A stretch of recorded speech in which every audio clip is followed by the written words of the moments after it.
नमस्कार साथियों, स्वागत है आप सभी का ज्ञानोवा पे। तो आज हम बात करने वाले हैं भारत के ऊपर आने वाले और दुनिया के ऊपर आने वाले खास संकट के बारे में।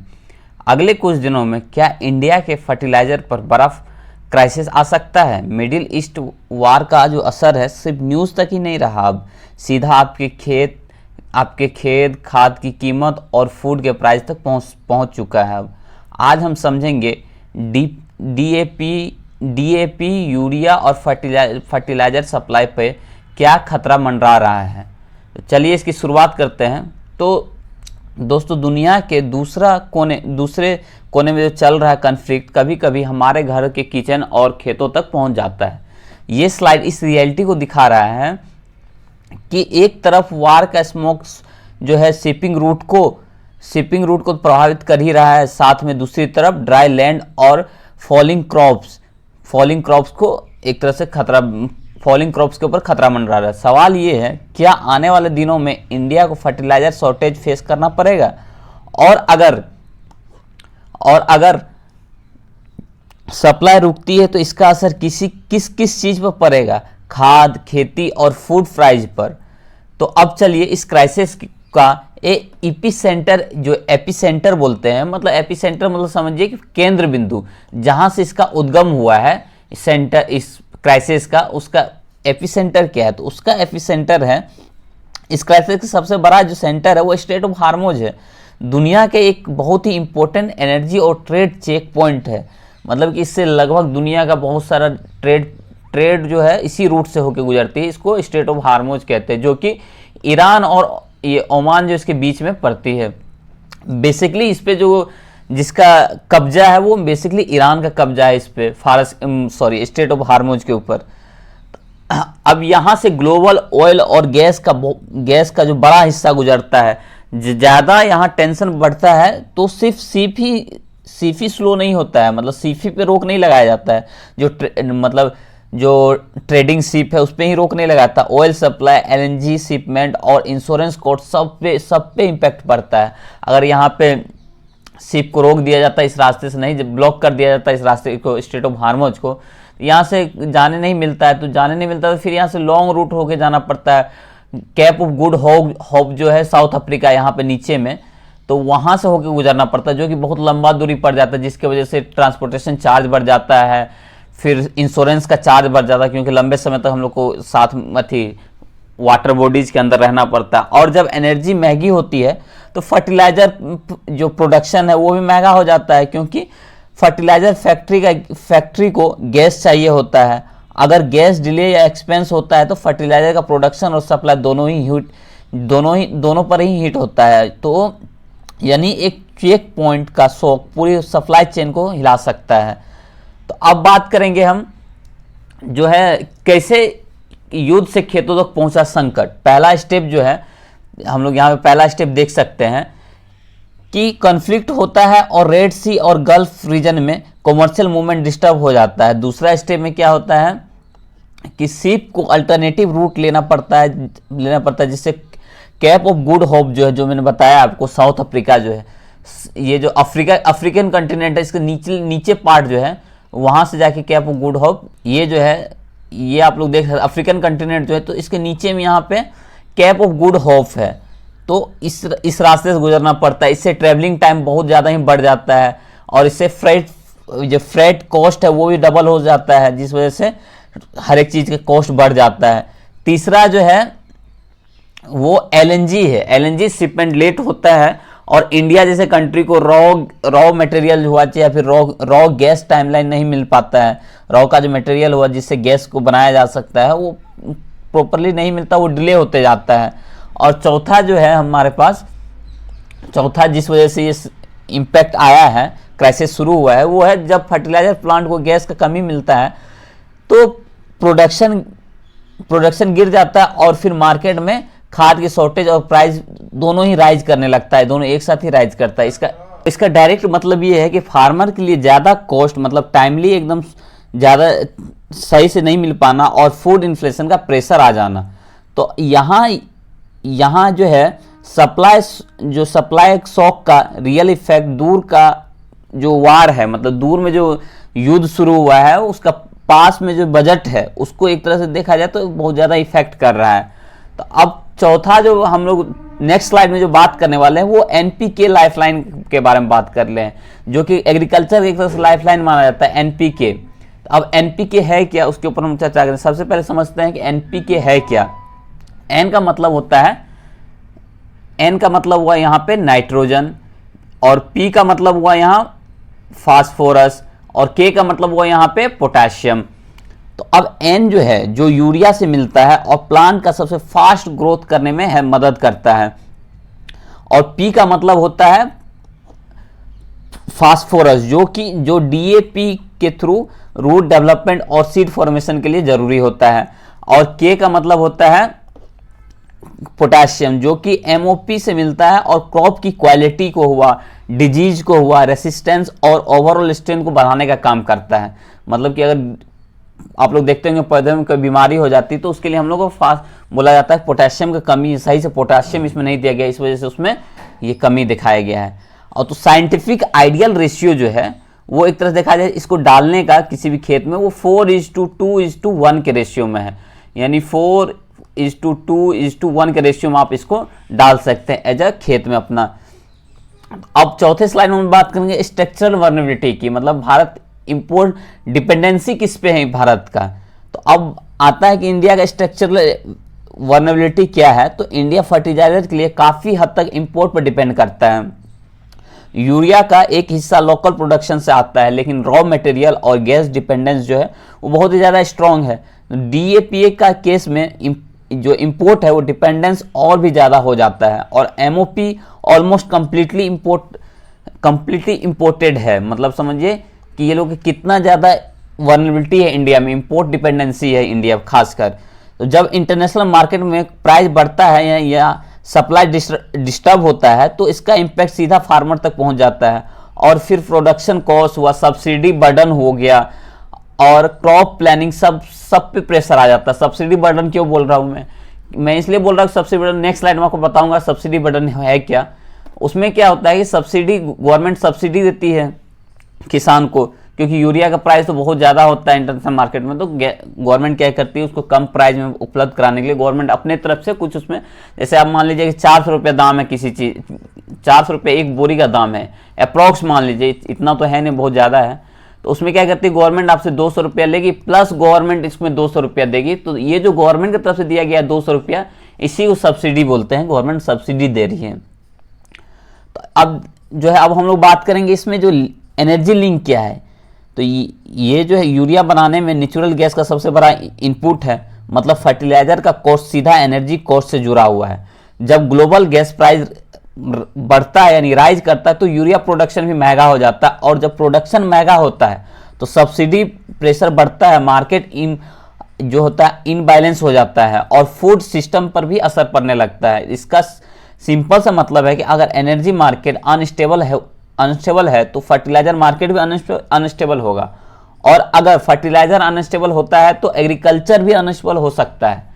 तो ये आप लोग देख सकते हैं सीधा सीधा कैसे एक दूसरे का इफेक्ट कर रहा है। मतलब कि अगर एनर्जी मार्केट अनस्टेबल होगा तो फर्टिलाइजर मार्केट होगा, फर्टिलाइजर मार्केट जहां हो गया तो एग्रीकल्चर मार्केट होगा, एग्रीकल्चर मार्केट अगर हो गया इम्पैक्ट अनस्टेबल तो वो डायरेक्टली आपके घर तक पहुंच सकता है, आपके किचन में जो सामान पड़ा हुआ या फिर आपका जो खाने का दिनचर्या उस पर डायरेक्ट इफेक्ट पड़ेगा, उसका प्राइस हाई हो जाएगा। तो अब हम लोग बात करेंगे स्टेट ऑफ हार्मोज जो है उसको ब्लॉकेज जो किया गया वो उसके पीछे का क्या है, क्यों उसका जो है रुकावट आया सप्लाई चेन में। अब देखते हैं, तो अगर यहाँ स्टेट ऑफ हार्मोज दुनिया का सबसे सेंसिटिव शिपिंग रूट माना जाता है स्टेट ऑफ हार्मोज को, अगर यहाँ ब्लॉकेज या कन्फ्लिक्ट होता है तो शिप का मूवमेंट एकदम शार्पली स्लो हो जाता है। इसका इफेक्ट सिर्फ ऑयल टैंक पर ही लिमिट नहीं रहता, जो कि हमने अभी पिछले सेशन में भी आपको बताया था कि किस तरह से ऑयल क्राइसिस आया है, और सिर्फ इंडिया ही में नहीं वर्ल्ड में ऑयल क्राइसिस फैली हुई है अभी, जिस तरह से स्टेट ऑफ हार्मोज को ब्लॉक कर दिया गया है। तो इंश्योरेंस कंपनी सही इंश्योरेंस नहीं कर पा रही है जहाज का, क्योंकि रिस्क है कि वहाँ पे हम जाएंगे तो वहाँ पे अटैक कर दिया जाएगा, जहाज पे अटैक कर दिया जाएगा, जहाज डूब जाएगा तो हमारा बहुत सारे नुकसान, करोड़ों का नुकसान हो जाएगा। तो अब इसका इफेक्ट सीधे ऑयल टैंकर पर ही लिमिट नहीं रहता है, एलएनजी हो गया, इसका इफेक्ट एलएनजी हो गया, सल्फर हो गया, अमोनिया हो गया और फर्टिलाइजर रॉ मटेरियल हो गया।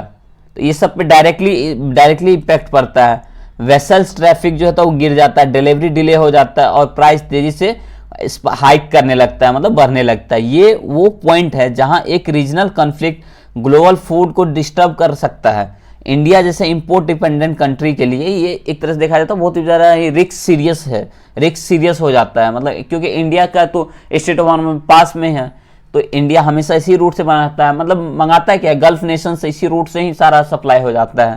तो इस वजह से इंडिया के लिए देखा जाए तो एक तरह से सीरियस क्राइसिस हो सकता, मतलब सीरियस मैटर है, सीरियस मैटर ऑफ कंसर्न है। तो अब है कि अब सबसे बड़ा क्रिटिकल पार्ट है डीएपी का जो है। अब हम लोग ग्राफ से देखेंगे कि क्या जो डीएपी है, डीएपी की खाद की कमी का संकेत क्या हो सकता है। तो क्लियरली चार्ट में दिखता है कि डीएपी और यूरिया दोनों का प्राइस एकदम शार्पली क्या हुआ है, शार्पली मूव कर रहा है। देखिए यहां पे डीएपी और यूरिया दोनों का प्राइस क्या है, शार्पली मूव कर रहा है, अप डाउन होते हुए जा रहा है। तो स्पेशली जब कोई भी कंट्री में वार स्टार्ट होता है या फिर शिपिंग डिस्टर्ब होता है या फिर रॉ मटेरियल शॉर्टेज होता है, तो इस प्रेशर का रिड्यूस करने के लिए इंडिया एक तरह से अल्टरनेटिव सोर्स पर शिफ्ट कर रहा है। मतलब इंडिया अब इसको रिड्यूस करने के लिए, इस प्रेशर को कम करने के लिए क्या कर रहा है, अल्टरनेटिव जो है उस पर शिफ्ट कर रहा है। तो साथ ही गवर्नमेंट फार्मर को एसएसपी तो अल्टरनेटिव पे शिफ्ट कर रहा है। इसमें एक तरह से ये प्रेशर को रिड्यूस कर सकता है। जैसे मोरक्को से, जॉर्डन से, इंडोनेशिया से, रसिया से, सबसे हम लोग अल्टरनेटिव हम लोग निकाल सकते हैं। साथ ही गवर्नमेंट फार्मर को एसएसपी जैसे सब्स्टिट्यूट यूज करने के लिए इनकरेज कर रहा है। लेकिन प्रॉब्लम ये है कि सब्स्टिट्यूट टेम्पोररी रिलीफ दे सकता है, परमानेंट सोल्यूशन तो हो नहीं सकता है। तो लॉन्ग टर्म सोल्यूशन है सप्लाई डाइवर्सिफिकेशन, डोमेस्टिक रेजिलियंस को बढ़ाना, बेटर प्लानिंग करना और जो स्ट्रेटेजिक फर्टिलाइजर सिक्योरिटी को एक तरह से मेंटेन करना। तो अब है कि सब्सिडी के बारे में मैंने बताया कि गवर्नमेंट ट्रैप हो रहा है, गवर्नमेंट लगभग 2 लाख करोड़ सब्सिडी के ऊपर ट्रैप होने जा रहा है। तो अब ये इसका मतलब क्या है, तो इसका मतलब ये समझिए कि आपको कभी आपने सोचा है कि यूरिया का बैग इंटरनेशनल मार्केट में, जो कि इंटरनेशनल मार्केट में 4000 के आसपास मिलता है, वो इंडियन मार्केट में लगभग कितना आप लोग को मिलता है, 266.5 पैसा, मतलब 266 रुपये के पास मिलता है। तो ये कैसे मिल जाता है, इसका जवाब है गवर्नमेंट सब्सिडी देती है। लेकिन अब ये डोमेस्टिक सेल एक बड़ा खतरनाक बन चुका है। मतलब ये सब्सिडी जो गवर्नमेंट देती है एक तरह से बहुत बड़ा ही खतरनाक साबित होते जा रहा है। मैं ऐसा इसलिए बोल रहा है कि ग्लोबल प्राइस बढ़ने की वजह से इंडिया का total subsidy bill 2 lakh crore का हो चुका है, पार हो चुका है, जो हमारे इकोनॉमी के लिए एक तरह से देखा जाए तो बहुत ही बड़ा बूम, मतलब एक तरह से बहुत ही बड़ा टाइमिंग बॉम्ब की तरह हो सकता है। तो इसलिए हम गवर्नमेंट को इस चीज़ के लिए एक तरह से प्रिपेयर होना चाहिए कि हम किस टाइप से इस चीज़ को झेल सकते हैं कि हाँ ये मतलब फर्टिलाइजर क्राइसिस को हम एक तरह से अल्टरनेटिव के तौर पे हम लोग कभी चाइना से भी मंगा सकते हैं, मोरक्को से मंगा सकते हैं। तो इस चीज़ को गवर्नमेंट इम्प्लीमेंट करने के लिए कुछ ना कुछ काम कर रही है और आने वाले दिनों में आप लोग को दिखेगी। अब मैं इसलिए बोल रहा हूँ कि फर्टिलाइजर क्राइसिस आएगी क्योंकि अभी एलपीजी क्राइसिस आई है जो हमने देखा, और जो फर्टिलाइजर जो है बनती है वो मेनली नेचुरल गैस से ही बनती है। अब नेचुरल गैस की कमी है, तो नेचुरल गैस की कमी है तो ऑब्वियसली आने वाले दिन में फर्टिलाइजर का भी कमी होगा ही। अब जो फर्टिलाइजर इंडिया स्टॉक में करके रखा है वो तो इस बार काम चल जाएगा, कुछ समय के लिए काम चल जाएगा, कुछ समय के लिए काम चल जाएगा। लेकिन अब और लॉन्ग टर्म के लिए इतना फर्टिलाइजर का इतना ज़्यादा फर्टिलाइजर इंडिया के पास स्टॉक में है नहीं कि लॉन्ग टर्म के लिए हम लोग इसको सर्वाइव कर सके, उस चीज़ पे डिपेंड कर सकें। तो अब बात आती है, लेकिन ये क्राइसिस जो रातों रात तो आई नहीं है। अगले 60 दिनों का चार्ट हम लोग जब देखते हैं, प्रिपेयर करते हैं, तो किस टाइप से क्राइसिस शुरू हुई है। तो सबसे पहले तो है 0 से 30 दिन का इनपुट कॉस्ट जो है वो बढ़ा है, मतलब क्रूड और नेचुरल गैस का जो है दाम बढ़ा है, फैक्ट्री का खर्चा बढ़ जाता है। फिर क्या होता है 30 से 60 दिन में, जब से वार स्टार्ट हुई ईरान इजराइल और यूएसए के बीच में, तो उसके बाद क्या हुआ, पहला तो ये 0 से 30 दिन में क्या हुआ, क्रूड ऑयल का दाम बढ़ गया, नेचुरल गैस का दाम बढ़ गया, फैक्ट्री का कॉस्ट, फैक्ट्री में जो उसको बनाया जाता है उस चीज़ का कॉस्ट बढ़ गया। फिर नेक्स्ट 30 से 60 दिन में क्या हुआ, सप्लाई चेन रुक गया है, इंपोर्ट डिले होते गया है, स्टॉक खत्म होने लगा है। नेक्स्ट 60+ डे के बाद क्या हुआ है, जो है उसमें क्या हुआ है, जो जब खेत में सही खाद और फर्टिलाइजर नहीं पहुंचेगी, अगले जो 60 दिन आने वाला है, जब अब जो खरीफ क्रॉप का टाइम आएगा, खरीफ क्रॉप का टाइम जब आएगा जून के आसपास, जून जुलाई के आसपास, तो उस समय फर्टिलाइजर की कमी देखने को महसूस होगा। तो इससे क्या होगा, यील्ड की कमी हो जाएगी, यानी खरीफ और रबी दोनों सीजन में हमें फसल पर सीधा खतरा मंडराने का दिख रहा है कि खतरा आ सकता है। तो अब बात आती है कि ज़मीनी हकीकत तो काफ़ी दर्दनाक है, लेकिन फर्टिलाइजर डिपो का जो बड़ा है, आउट ऑफ स्टॉक का बोर्ड लगा हुआ है, जब मतलब जहाँ से हम लोग फर्टिलाइजर खरीदते हैं वहाँ पे लगभग अभी आउट ऑफ स्टॉक लगा हुआ है कि अभी स्टॉक में है ही नहीं फर्टिलाइजर। अब गवर्नमेंट के स्टॉक में है तो वो अभी रिलीज की नहीं है, रिलीज करेगी। जिस टाइप से जो LNG है उस पर लगाया गया था एसेंशियल कमोडिटी एक्ट, तो उसी तरह से हो सकता है इस पर भी कुछ लगा दे कि हाँ इसका कोई ब्लैक मार्केटिंग नहीं कर सकता है। तो फर्टिलाइजर डिपो के बाहर तो आउट ऑफ स्टॉक लगा हुआ है, जिसके वजह से पैनिक और बाइंग जो बायर्स है एक तरह से ब्लैक मार्केटिंग करने का काम शुरू कर सकता है। डीजल के बढ़ते दाम और खाद की कमी ने फार्मर को एक तरह से देखा है तो सोइंग क्राइसिस में डाल रखा है, जहां आने वाले फसल के पैदावार पर सवाल निशान लगा रहेगा कि हाँ सही से आने वाले समय में ये फसल उग पाएगा कि नहीं। इसी को कहते हैं हम लोग सोइंग क्राइसिस। अब है कि अब आप सोचेंगे कि मैं तो फार्मर ही नहीं हूँ, मुझे क्या करना है। तो ये चेन रिएक्शन जो है देखते हैं, तो जब खेत में कॉस्ट बढ़ता है या फिर जो हमारा प्रोडक्शन है वो घट जाता है, तो मार्केट में भी जो ग्रेन सप्लाई कम हो जाता है। इसका रिजल्ट क्या होगा, फूड इन्फ्लेशन आ जाएगा। आपका थाली में क्या होगा, चावल जो है, फिर जो सब्जियां हैं वो सब की कमी होने लगेगा, उसका दाम बढ़ने लगेगा। एनर्जी सिक्योरिटी और फूड सिक्योरिटी एक ही सिक्के के दो पहलू है, क्योंकि एनर्जी अगर बढ़ेगी तो फूड का दाम भी बढ़ने लगेगा। तो एक तरह देखा जाए तो ये दोनों एक ही सिक्के के दो पहलू हैं। तो अब है कि खतरे में कौन है, तो असली प्रॉब्लम है कि हमारा एडिक्शन, मतलब आइडियल एनपीके जो एनपीके का जो रेशियो है वो रियल क्या है, वो 4:2:1 का रेशियो में है। यानी यूरिया फास्फोरस और पोटेशियम को हम लोग 4:2:1 के रेशियो में यूज करने का जो आइडियल रेशियो ये है। लेकिन सस्ता यूरिया के चक्कर में हम जो है अपने मिट्टी को बंजर बना दिए हैं अब जाकर के, क्योंकि हम लोग बहुत ज़्यादा मात्रा में यूरिया का यूज कर लिए, फास्फोरस का यूज कर लिए, पोटाशियम का यूज कर लिए हैं। तो अब जब हम देखते हैं तो मेनली खतरा किस किस राज्य में, वो पंजाब में है, हरियाणा में है, राजस्थान में, क्योंकि इन तीनों राज्यों में बहुत ज़्यादा ही मात्रा में इस तीनों जो फर्टिलाइजर इसका बहुत ज़्यादा मात्रा में यूज किया जाता है। इसका यूजेज रेशियो आप देखते हैं तो आप दंग हो जाएंगे कि ये यूजेज रेशियो किस मात्रा में करते हैं। ये पंजाब में यूज रेशियो जो 34.9 है, आप लोग देख सकते हैं, यूरिया का 34.9 है, जबकि हमको कितना 4 ही रेशियो में करना चाहिए था। हरियाणा में 28.2 है, राजस्थान में 58.2 है। तो इस तरह से तो ये एक तरह से देखा जाए तो इन राज्यों के लिए एक तरह से देखा जाए तो बहुत ज़्यादा खतरा है, क्योंकि सप्लाई तो उस हिसाब से होगी नहीं। इस बार सप्लाई डिस्टर्ब हो गई है। तो अब इस मुकाबले में देखें तो सप्लाई डिस्टर्ब हुई है, तो इतना ज़्यादा मात्रा में इसे स्टेट को मिलेगा नहीं। इस स्टेट को मिलेगा नहीं तो इससे क्या होगा, इस स्टेट में उपज कम होगा, प्रोडक्शन कम होगा, तो फूड का प्राइजेस ऑब्वियसली बात है महंगा होगा। क्योंकि ये मेनली यही 3 राज्य है, मेनली खासकर जो पंजाब हो गया, हरियाणा हो गया, ये एग्रीकल्चर क्षेत्र में बहुत ज़्यादा ही मात्रा में आगे है अदर स्टेट्स के कंपेरिजन में, जब इंडिया में देखते हैं तो हम लोग। लेकिन सरकार हाथ पे हाथ देकर बैठी हुई है नहीं, एक्शन प्लान भी सरकार ने कुछ रेडी करके रखा है। तो मिडिल ईस्ट पर डिपेंडेंसी कम करने लगा है गवर्नमेंट ने। रशिया में 20,000 करोड़ का, हम लोग देखते हैं रशिया में लगभग 20,000 करोड़ का जो है यूरिया का प्लांट लगवाया है, जिसमें फास्ट ट्रैक किया जा रहा है कि वहाँ पे प्लांट का बाईपास निकाला गया मिडिल ईस्ट का।